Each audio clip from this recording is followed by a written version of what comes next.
Hi. Hi there, welcome back to English for Specific Purposes at the B2 Plus level. We are your hosts. I'm Mr. Daryl. And I'm Miss Tatia. მოგესალმებით. კეთილი იყოს თქვენი დაბრუნება ჩვენს ტელესკოლაში. მე თათია ვარ, ეს კი ტერილია. დღევანდელი გაკვეთილის თემა კი მენეჯმენტია. We're going to talk about management, Mr. Daryl, yeah? Interesting topic. A very interesting topic, and I think that we have to look at our agenda first. Indeed. We have an introduction. We will just talk about it with a few questions back and forth. We'll move from there to the vocabulary list that we will need to understand the reading comprehension task better. From there, we will move to the discussion on grammar. We'll bring up a new topic and summarize everything at the end, and then give out some homework. Very interesting. გაგვეცილს როგორც ყოველთვის მცირე შესწავლით დავიწყებთ, შემდეგ შევისწავლით ახალ სიტყვებს, წავიკითხავთ ტექსტს და ტექსტზე დაფუძნებულ სავარჯიშოებს გავაკეთებთ. ამას მოყვება გრამატიკა და გრამატიკული სავარჯიშოები. საბოლოოდ შევაჯამებთ გაკვეთილს და დავასრულებთ საშინაო დავალებით. Let's get started. As the topic of today's lesson is management, let's talk about the role of a manager. What is the role of a manager in the company, or in a team? The manager has to, I would say, organize everything well. So he's got a team of different parts, different things that do different things. He has to organize the whole thing well. Which is really hard, right, to do. I think that that manager's role is also to motivate staff, right?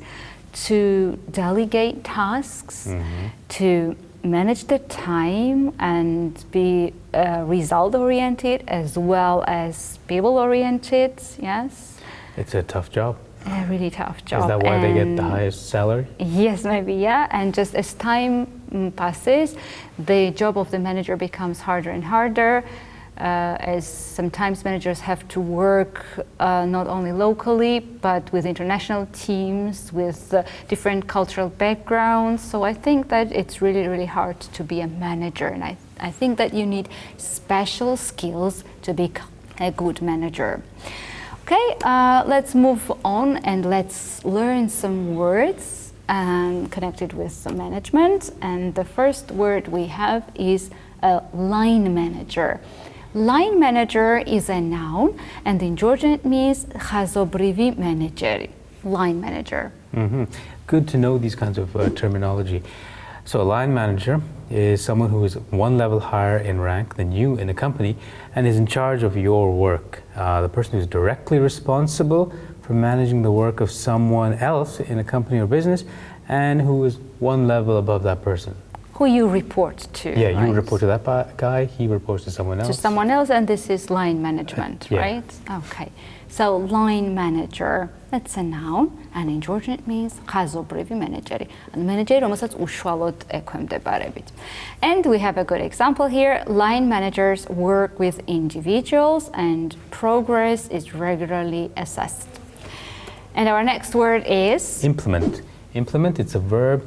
When you implement something, you put a plan or system into operation. Implement is a verb, and in Georgian it means შესრულება, განხორციელება. You can implement a plan, a project. And here we have an example. The corporation has implemented a new compensation plan for its sales force. And our next word is goal setting.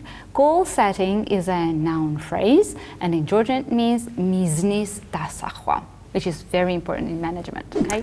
The manager should set the goals, right? Exactly. Goal setting is the process of deciding what you want to achieve or what you want someone else to achieve over a particular period. Okay, goal setting, it's a noun phrase, and in Georgian it means მიზნის დასახვა. Goal setting will only be successful if there is a collaborative approach between employee and the manager. Good it's example. Absolutely true, Yeah. Okay, and the next Our word next word is hierarchy. This is a system in which people or things are put at various levels or ranks according to their importance. Hierarchy, it's a noun, and in Georgian it means hierarchia. Hierarchy. And then a good example here, every organization has a hierarchy, and trying to understand that and the systems and processes of the organization is important. Or else you'll be just confused. And the next word we have is performance. Performance is a noun, and in Georgian it's translated as sakmianoba. This is how well a person does his work or an activity. Performance, it's a noun, and in Georgian it means sakmianoba. And a good example here, the financial performance of the business is fully expected to improve. And I think that we have finished with the first set of vocabulary, and it's time to check how well we remember the words. We will see the definitions on the screen, and we have to choose the right words for the definitions. So the first one, the process of deciding what you want to achieve or what you want someone else to achieve over a particular period of time is called a goal setting, of course. So goal setting is the process of deciding what you want to achieve or what you want others to achieve over a particular period of time. The next one is how well a person, machine, and so on does a particular piece of work or activity. And from our 4 words, it is, of course, performance. And you're right, Mr. Daryl. So how well a person, machine, etc. does a piece of work or an activity is called performance. And the next one, the person who is directly responsible for managing the work of someone else in a company or business and who is one level above that person is called line manager. Let's move on now to put a plan or system into operation is, of course, to implement something. To put a plan or a system into operation is the same as implement. And last one, and the easiest one, one definition and one word. A system in which people or things are put at various levels or ranks according to their importance. It is, of course, hierarchy. And we have finished with the first set of vocabulary, and it's time to move on to reading section. But before we read a text, I think that we need to learn some more words to understand the text better. So let's look at our second set of vocabulary. And the first word we have is underling. Underling is a noun, and in Georgian it means ვისიმე დაქვემდებარებული ან და ვინმეზე დამოკიდებული პირი. Underling.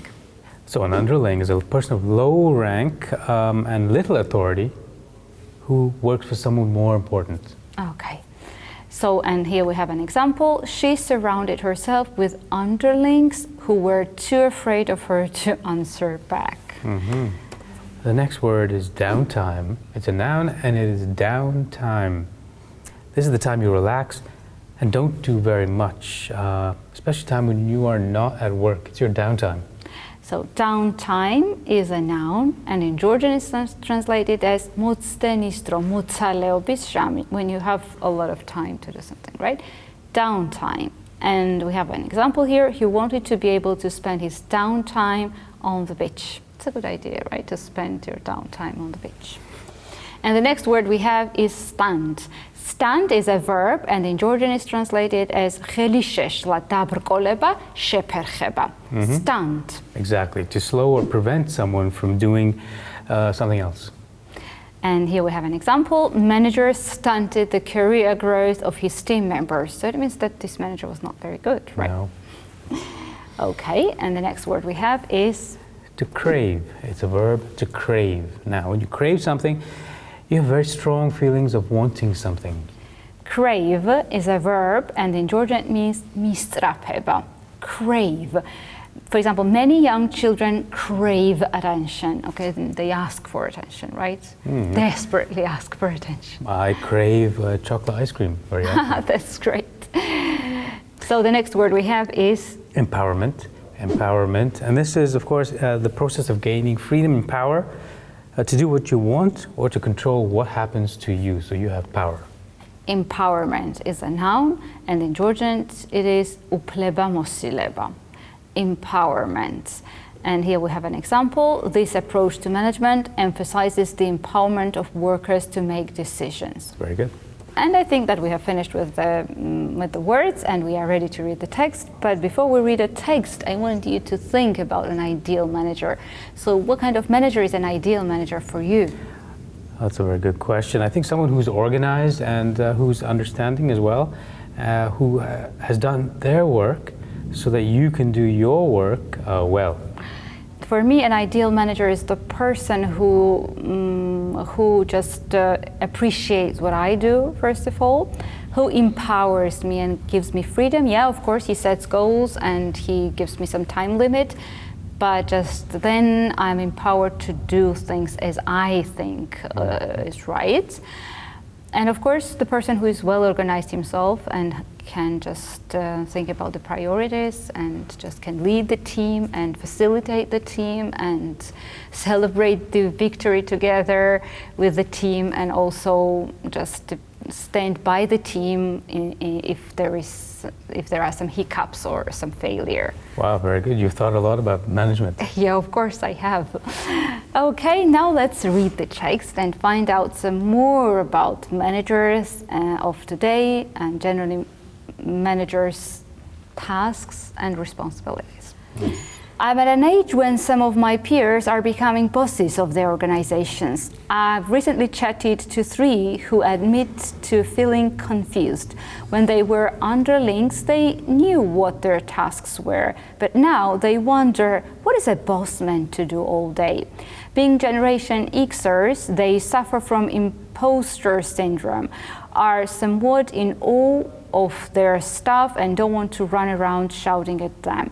One of my friends has concluded, there isn't much concretely that I can do in our business without causing accidents.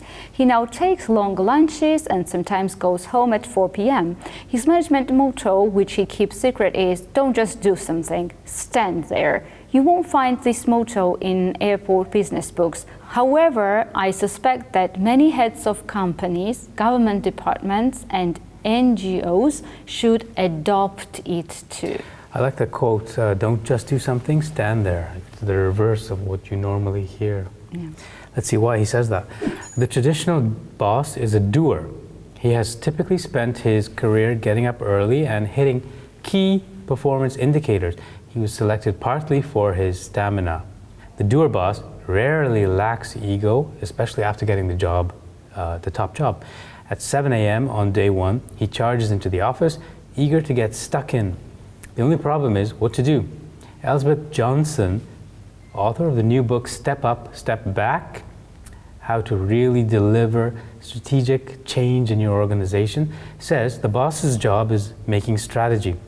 What is the purpose of our organization? What does good look like? How do we behave with each other, with our customers, in order to deliver these outcomes? She says an organization needs a limited number of priorities and projects. The boss should set these early on, and then spend years ensuring that they get carried out. You have to be prepared to be bored, Johnson tells the bosses she mentors. You'll be talking about the same strategies, not making new decisions.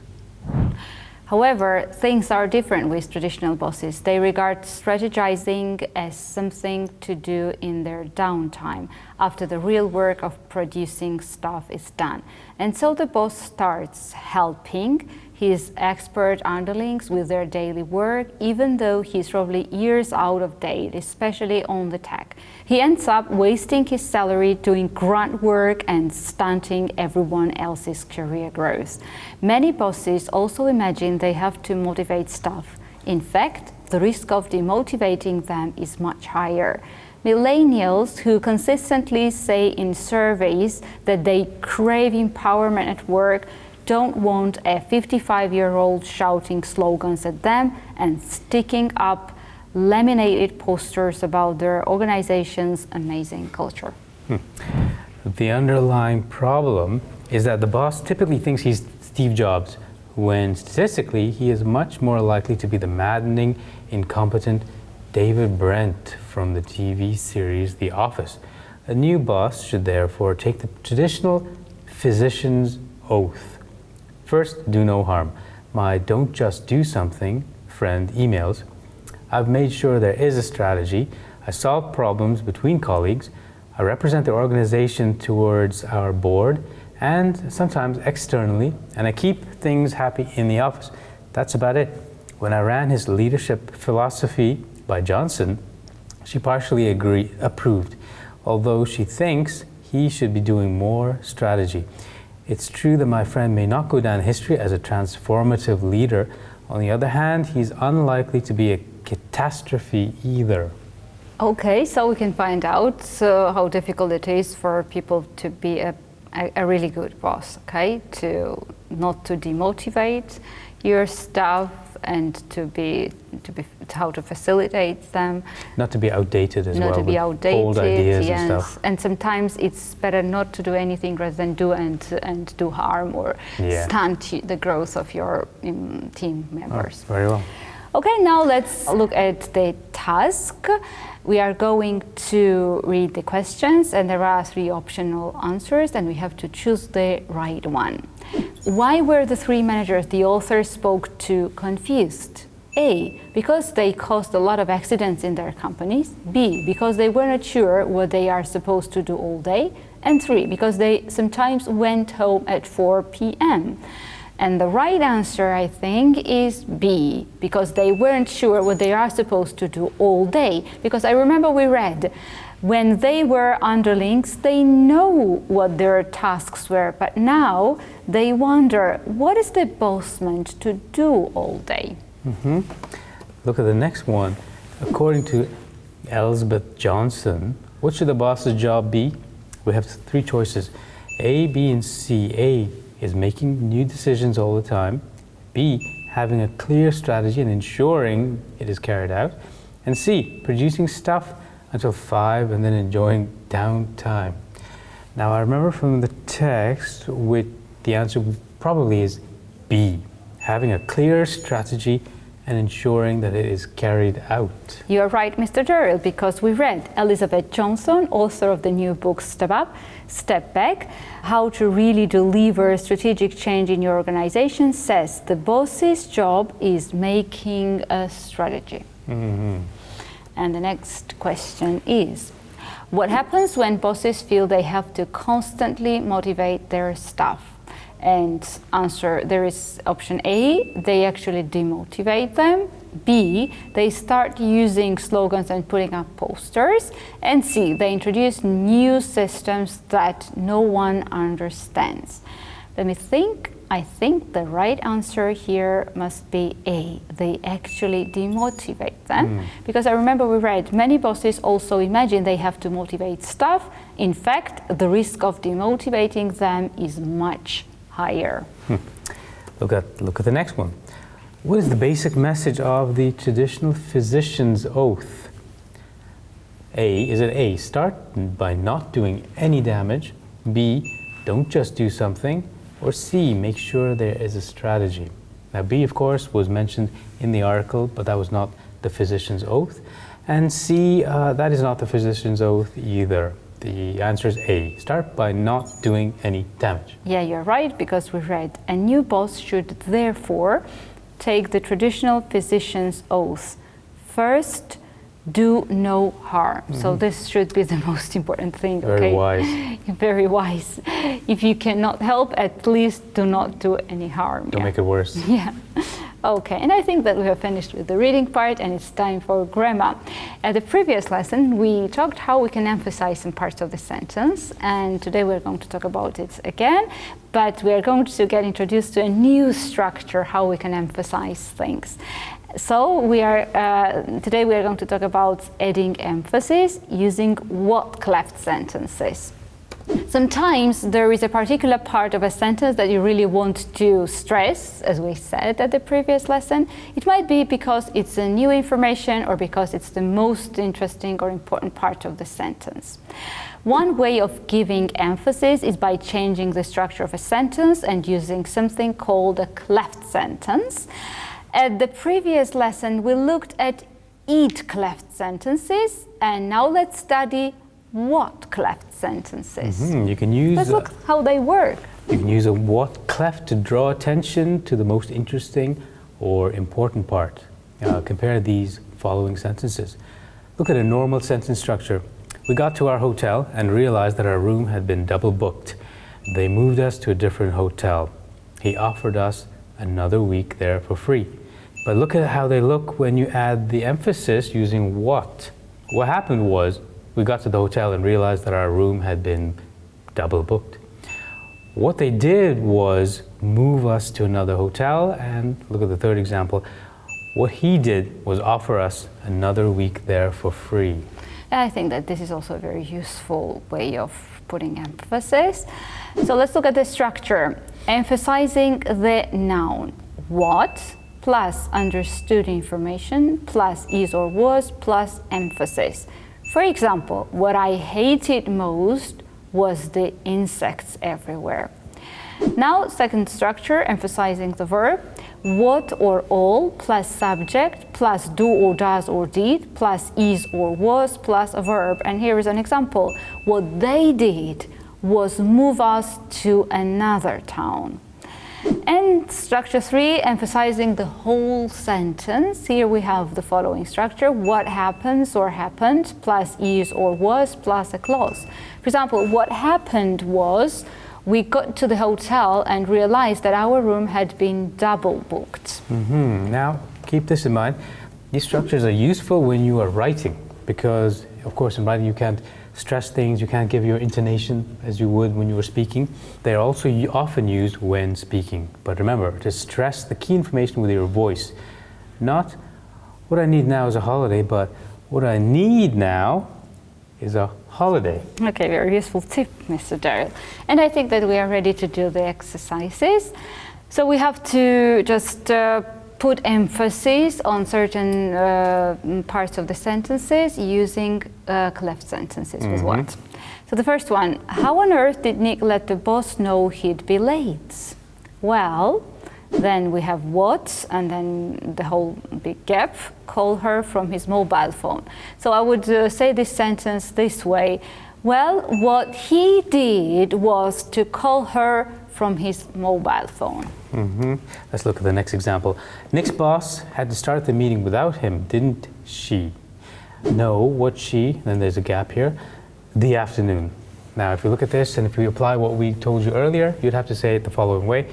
No, what she did was to reschedule the meeting for the afternoon. Okay, nice. Now the next one. Dan works for a software company in LA. So then we have what, then the big gap for a software company in LA. So I want to emphasize the activity, what he does. So I would say the sentence this way. What Dan does is work for a software company in LA. Excellent. Here's one more example. I find being irresponsible most annoying. And now if you put that into its what cleft sentence structure, what I find most annoying is being irresponsible. Very interesting, Mr. Daryl. But unfortunately, we have come to the end of the lesson, and what we have to do now is to give homework to our audience. Write a paragraph about an ideal manager. Now, you've said a lot of things about managers. We'd like to hear some outside opinions too. It would be very interesting, but where can the homework be uploaded, Mr. Daryl? It can be uploaded to the address you see on the screen right now. Okay, and now let's finish it here, and let's look forward for the next meeting with the audience. Until next time. So stay with us and keep on learning. Bye. Goodbye.